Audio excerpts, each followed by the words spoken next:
नमस्कार दोस्तों। Ocean network में आपका स्वागत है। मैं हूं ओमकार चौधरी।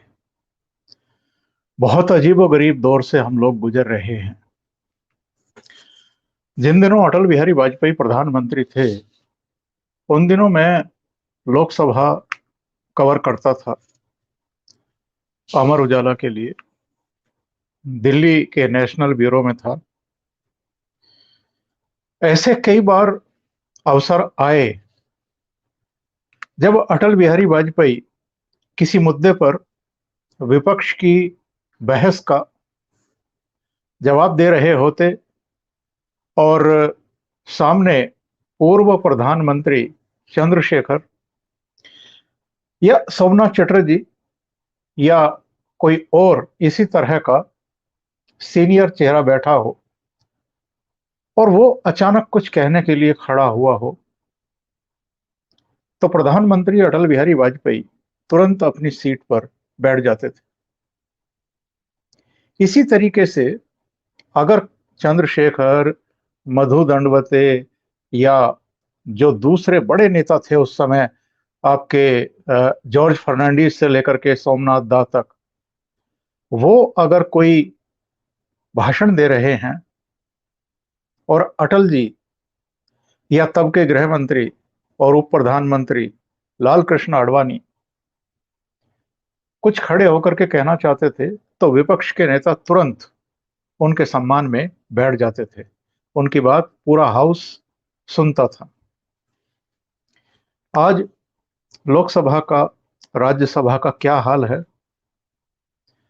प्राइम मिनिस्टर के खिलाफ सरेआम नारेबाजी होती है, उनको अपमानित करने की कोशिश होती है, और सदन के भीतर ही नहीं, सदन के बाहर भी जिस भाषा का इस्तेमाल प्राइम मिनिस्टर के लिए और दूसरे लोगों के लिए किया जाता है, वो आप सब हम सुन करके और अपने कान पकवा चुके हैं। और हैरत होती है ये जान करके कि जो विरोधी दल हैं, उनका नेतृत्व कितने बौने हाथों के अंदर आ गया है।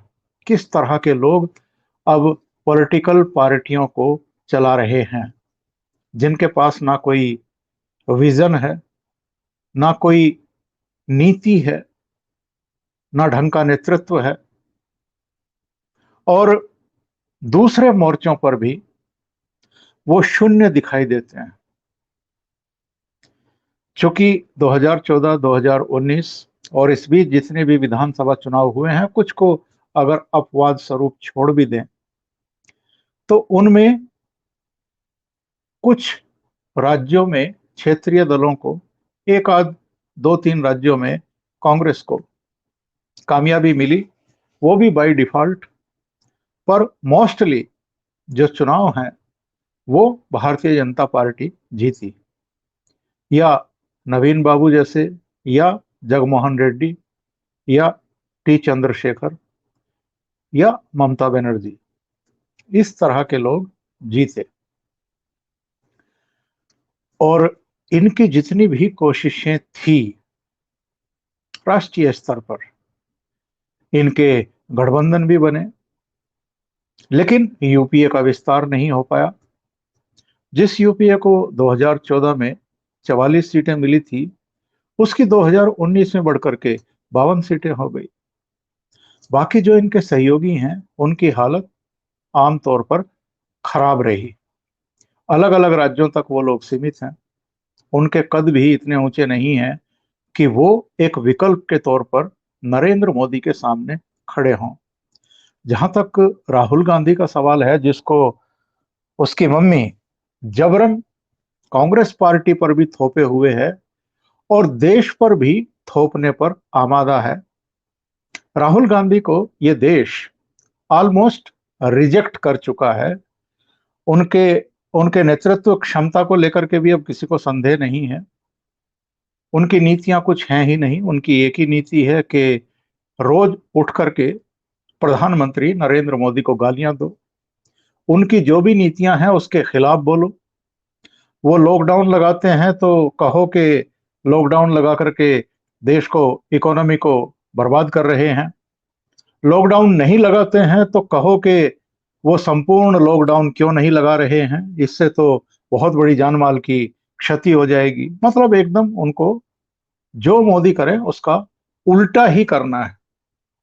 चाहे पाकिस्तान का मसला हो, चीन का मसला हो, दूसरा कितने भी मसले हों, उनको उल्टा ही पढ़ना है और अपना फ्रस्ट्रेशन ही निकालना है। तो लोगों का उनसे करीब करीब मोहभंग हो गया है। और ये जो अभी 5 राज्यों के चुनाव हुए हैं, इसमें भी लोगों ने ये बता दिया है कि वो ना कांग्रेस को गंभीरता से ले रहे हैं और ना ही राहुल गांधी को गंभीरता से लेने को बिल्कुल तैयार हैं। असम में, जहां भारतीय जनता पार्टी की 5 साल सरकार चली है, वहां कोई मेहनत इनके नेतृत्व में कांग्रेस ने नहीं की। वहां भारतीय जनता पार्टी को ये चुनौती ही नहीं दे पाए। भाजपा बड़ी आसानी से दूसरी बार सत्ता में आ गई।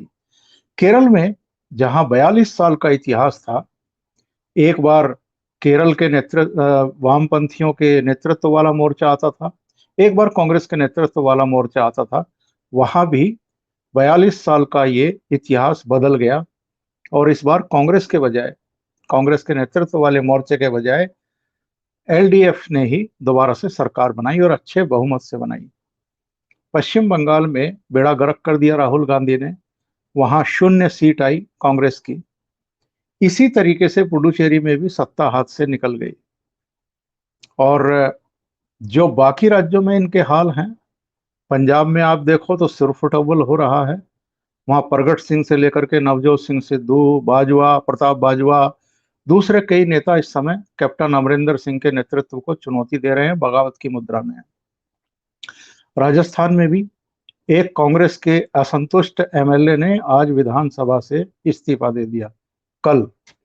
और वहां पर सचिन पायलट का पूरा खेमा खामोशी साधे हुए है। कब वहां विस्फोट हो जाए कहा नहीं जा सकता है। ले देकर के 3 राज्यों में इनकी सरकारें बची हैं, पंजाब में, राजस्थान में, छत्तीसगढ़ में। इन 2 राज्यों में जो पहले वाले हैं, इन दोनों में बगावत है। महाराष्ट्र और झारखंड में ये सहयोगी की भूमिका में है। वहां, यानी महाराष्ट्र में कब क्या हो जाए कुछ कह नहीं सकते हैं। लोगों में वहां भारी गुस्सा है, जो एमवीए सरकार है उद्धव ठाकरे के नेतृत्व वाली। लेकिन राहुल गांधी इसके बावजूद ये सपना देख रहे हैं कि 2024 का लोकसभा चुनाव जब आएगा तो जो विपक्षी दल हैं वो उनके नेतृत्व को स्वीकार करेंगे और फिर वो नरेंद्र मोदी के खिलाफ ताल ठोकते हुए दिखाई देंगे, प्रधानमंत्री पद के दावेदार के रूप में। लेकिन क्या राहुल गांधी की स्वीकारोक्ति कांग्रेस पार्टी के भीतर भी है? G23 तो आपको याद होगा ही। G23 ने किस तरीके से इनकी बैंड बजाई हुई है। न केवल उन्होंने दिल्ली में प्रेस कॉन्फ्रेंस की थी, एकजुटता प्रदर्शित की थी, सीडब्ल्यूसी की मीटिंग में इनके वक्तव्यों को, इनके ट्वीट्स को चुनौती दी थी, इनसे जवाब तलबी की थी, बल्कि बाद में जम्मू में भी, कश्मीर भी जाकर के उन्होंने कुछ प्रोग्राम किए थे और इनकी क्लास लगाई थी। वो लोग करीब करीब ये संकेत दे चुके हैं, ये चेतावनी भी दे चुके हैं कि अगर सोनिया गांधी की जगह राहुल गांधी को दोबारा से कांग्रेस का नेतृत्व सौंपा गया तो बगावत तय है। और यही वजह है कि 23 जून को जो अध्यक्ष पद का चुनाव होना था, चुनाव की जो नौटंकी होनी थी, उसको भी रद्द करना पड़ा है, आगे खिसकाना पड़ा है। और जो सोनिया गांधी पिछले 1.5 साल से अंतरिम अध्यक्ष बनी हुई हैं, बल्कि 1.25 साल से बनी हुई हैं, वही अंतरिम अध्यक्ष बनी हुई हैं और पद पर उनका, उनके परिवार का कब्जा बना हुआ है। मां हटती है, बेटा बन जाता है, बेटा इस्तीफा देता है तुनक मिजाजी में, तो मां फिर उस पद पर आ जाती है। और इस तरीके से कांग्रेस का ऑलमोस्ट करीब करीब भट्टा बैठ चुका है। तो ये जो इनके फ्रस्ट्रेशन हैं, ये अलग अलग मुद्दों पर सामने आते रहते हैं। चाहे सीएए हो, यानी सिटीजनशिप अमेंडमेंट एक्ट, चाहे एनआरसी हो यानी नेशनल रजिस्टर ऑफ सिटीजन, चाहे एनपीआर हो यानी नेशनल पॉपुलेशन रजिस्टर, इन तीनों कानूनों का, इन तीनों व्यवस्थाओं का राहुल गांधी, उनके नेतृत्व वाली कांग्रेस सदन के भीतर भी और सदन के बाहर भी विरोध करती आई है। और सीएए के खिलाफ इन्होंने मुसलमानों में मोदी सरकार के खिलाफ एक झूठा खौफ पैदा किया। जो दिसंबर में इनकी रैली हुई थी, उसमें रामलीला मैदान में इन्होंने लोगों को भड़काया। उसका नतीजा था दिल्ली में दंगा, 2 बार का, एक भड़काने के तुरंत बाद और फिर बाद में जब डोनाल्ड ट्रंप अपने परिवार के साथ आए थे तब, और बीच में 100 दिन तक शाहीन बाग में वो सड़क रोक करके धरना। और अब इन्हीं के नेतृत्व में, इन्हीं की साजिशों से पिछले करीब करीब 5.5 महीने से 6 महीने से यहां दिल्ली के 3 तरफ, पंजाब के, हरियाणा के और वेस्ट यूपी के तथाकथित किसान आंदोलन कर रहे हैं 3 कृषि कानूनों को वापस लेने की मांग को लेकर के। सरकार ने स्पष्ट कर दिया है कि ये तो मांग पूरी नहीं करेंगे, हम कानून वापस नहीं लिए जाएंगे।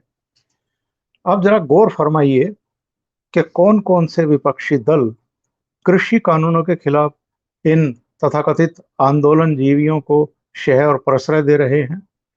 उनमें अकाली दल भी है, उनमें आम आदमी पार्टी यानी अरविंद केजरीवाल भी है, और उनमें ममता बनर्जी भी है। और ममता बनर्जी हाल में फिर से यानी तीसरी बार मुख्यमंत्री बनी है पश्चिम बंगाल की। और वहां भी अगर आप देखें तो प्रधानमंत्री नरेंद्र मोदी, गृह मंत्री अमित शाह यानी भारतीय जनता पार्टी के खिलाफ उन्होंने जिन जिन मुद्दों पर ताल ठोकी है, उनमें सीएए भी था, उनमें एनआरसी भी था, उनमें एनपीआर भी था। और केरल और पश्चिम बंगाल, ये 2 ऐसे स्टेट थे जिन्होंने साफ तौर पर यह कहा था कि हम ना एनआरसी लागू होने देंगे, ना सीएए और ना एनपीआर। ये किस लिए? क्योंकि ममता बनर्जी हो, अरविंद केजरीवाल हो या राहुल गांधी हो, ये इन 3 कानूनों पर, 3 मुहिमों को, 3 व्यवस्थाओं को इसलिए बियॉन्ड द लिमिट जाकर के इनका विरोध कर रहे हैं ताकि इस देश के मुस्लिमों में सबसे बड़े सरपरस्त कौन है ये साबित कर सकें। यानी मुस्लिम वोटों के लिए इन 3 चेहरों में होड़ लगी हुई है, एक दौड़ मची हुई है। ये एक दूसरे को पीछे छोड़ देना चाहते हैं प्रधानमंत्री नरेंद्र मोदी को गाली देने में, और एनडीए सरकार, उनके नेतृत्व वाली भारतीय जनता पार्टी या एनडीए जो भी कह लीजिए, उस सरकार का विरोध करने, उनके नीतिगत फैसलों का विरोध करने में। अरविंद केजरीवाल बढ़ चढ़ करके विरोध करते रहे और एक एज पाने की कोशिश करते रहे। किसान आंदोलनकारियों के बीच में ये खुद गए थे, मैं आपका सेवक हूं, आप व्यवस्थाएं जो चाहते हैं वो करेंगे। और उस समय आपको याद होगा इन्होंने कहा था कि इनको दिल्ली में क्यों नहीं आने दिया जा रहा है, दिल्ली की सीमाओं पर ही क्यों रोक दिया गया है।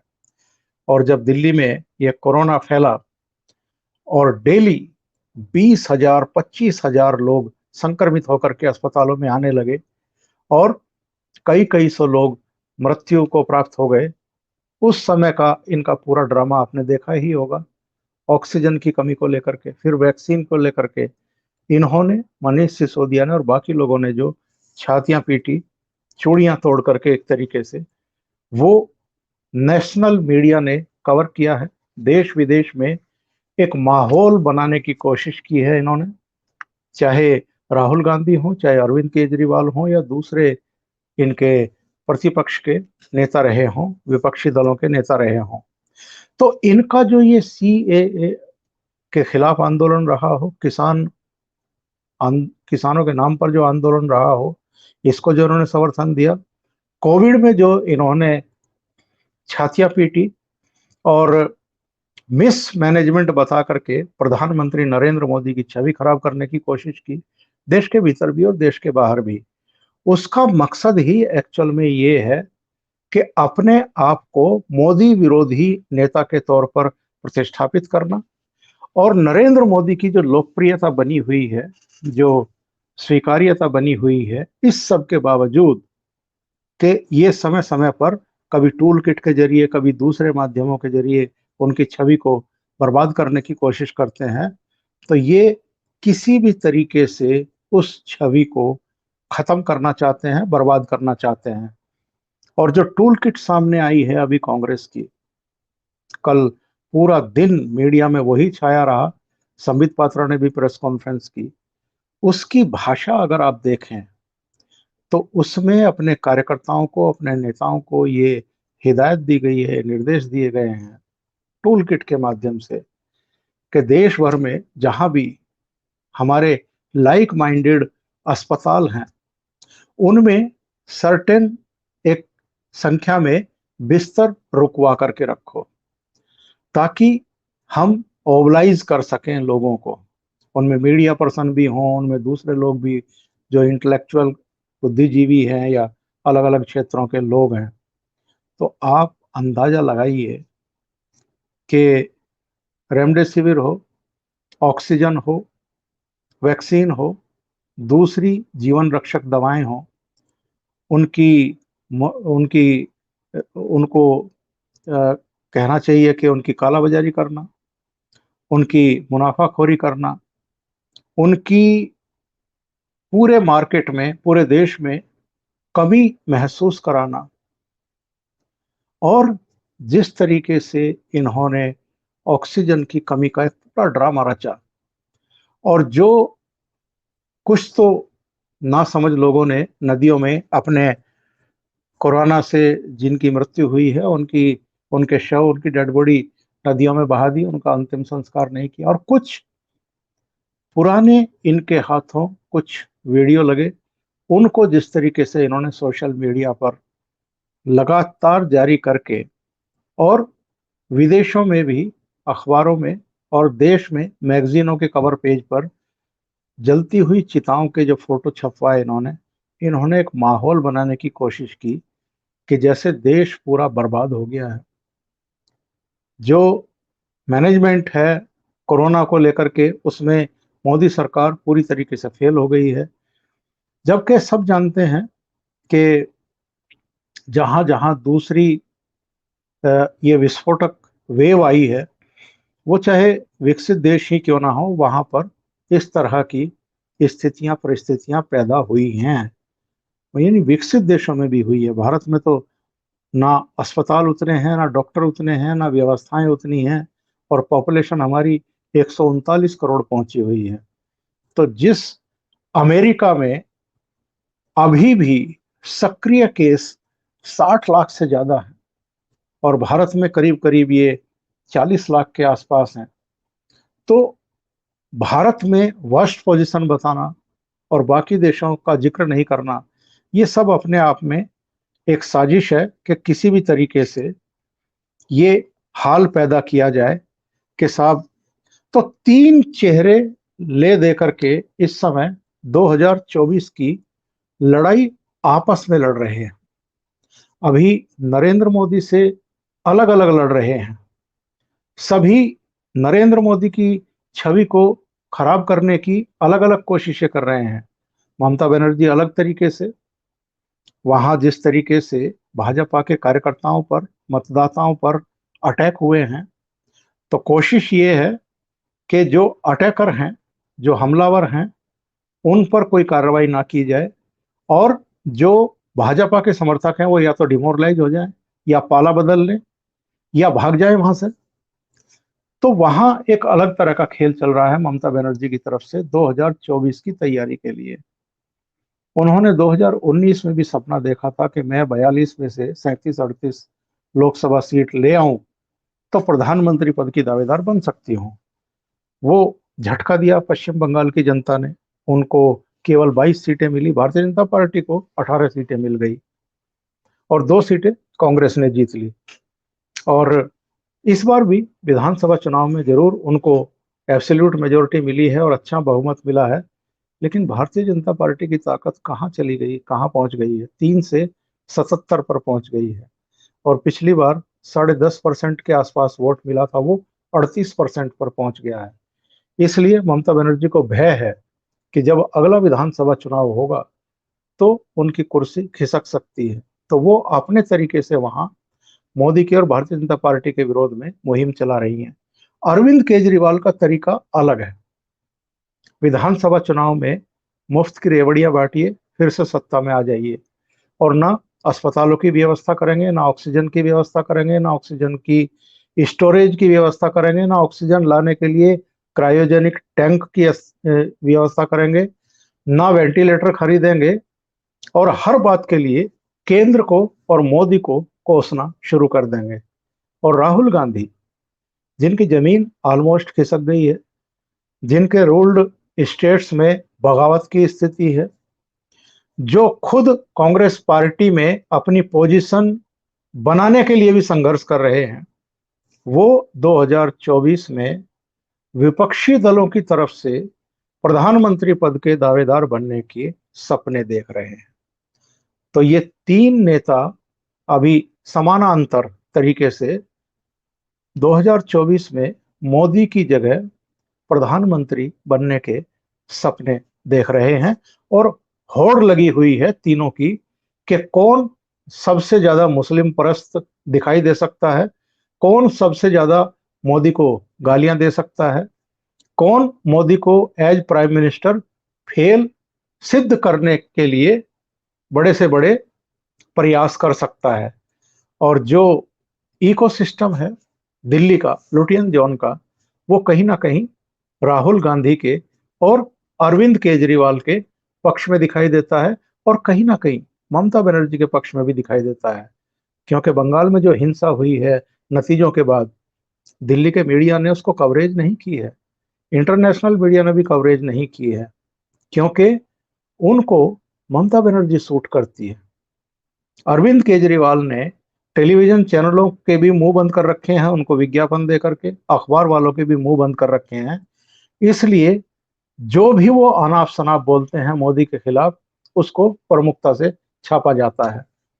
और राहुल गांधी का तो आपको पता ही है कि लुटियन जोन का जो मीडिया है वो किस तरीके से 10 जनपद की जेब में रहा है। तो मोदी अपना काम कर रहे हैं। इस वेव के बावजूद, तमाम तरह की लोगों की शिकायतों के बावजूद, अपने परिजनों को खोने के बावजूद, नरेंद्र मोदी अभी भी लोगों की निगाह में काम करते हुए एक प्रधानमंत्री के तौर पर प्रतिष्ठापित हैं। और इनके तीनों के प्रयास, और बाकी लोगों के भी, चाहे शरद पवार हो या दूसरे हों, उन सब के भी प्रयास ये हैं कि 2024 आते आते एक ऐसा माहौल बनाया जाए कि मोदी लोगों की अपेक्षाओं को पूरा नहीं कर पाए हैं। देखते हैं ये तीनों जो 2024 को मद्देनजर रखते हुए आगे बढ़ने की कोशिश कर रहे हैं, ये कहां तक पहुंचते हैं, और क्या मोदी के इनमें से कोई एक भी विकल्प बन सकते हैं? सोचिए। अभी के लिए इतना ही। बहुत बहुत धन्यवाद। अगर आपको ये चैनल और इसके कंटेंट पसंद आ रहे हैं तो लाइक करें, कमेंट करें, वीडियो को शेयर भी करें। अभी तक अगर आपने ये चैनल सब्सक्राइब नहीं किया है तो सब्सक्राइब कर लें, और साथ में लगे बेल आइकॉन को दबा दें, ताकि आगे आने वाले वीडियो और उनके नोटिफिकेशन आप तक पहुंचते रहें। बहुत बहुत धन्यवाद। नमस्कार।